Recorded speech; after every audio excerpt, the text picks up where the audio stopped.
Iniimbestigahan na ng Presidential Anti-Organized Crime Commission o PAOK kung sangkot sa pang-espiya ang mga dayuhang naaresto sa kanilang operasyon sa tanggapan ng hinihinalang pogo sa Laguna.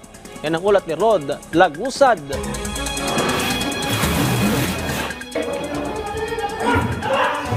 Tatlong Chinese national ang arestado sa ikinasang operasyon ng PAOK at PNP-CIDG sa kumpanyang ito sa Calamba, Laguna na unang hinihinalang pogo. Walang maipakitang kaukulang papeles ng pananatili sa bansa mga dayuhan. Nagugat ang operasyon matapos may ulat na may mga foreign nationals sa lugar, habang iniimbestigahan naman ang nasa 23 mga Pilipino na naabutan dito. Dito na pag-alaman na ito ay isang telco company na nag-i-install ng mga antena pero hindi ito nakarehistro. Ayon kay PAOK Executive Director Undersecretary Gilbert Cruz, ang mga Chinese national ang nagpapatakbo rito. Anya ito ang unang beses din na makakita sila ng ganito ang sistema. Whether the operation is legal or it is connected somewhat in yung sinasabi mo kung involved ito sa national security o national security issues ito, then we will be doing our investigation, we will be checking on that.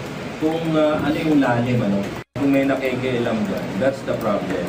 And that will be a great problem, lalo na kung hindi tayo ang may hawak, lalo na kung ibang tao ang may hawak o ibang bansa. Iniimbestigahan pa kanya kung ito man ay may kaugnayan o wala sa pag-espiya. Itinanggi naman ng Chinese national na general manager ng kumpanya na isa silang pogo. No, 100%. All department already check and verify. The company is not a pogo. Habang kwento ng isa sa mga empleyado dito, naglalagay lang sila ng mga antena para sa isang local telco company.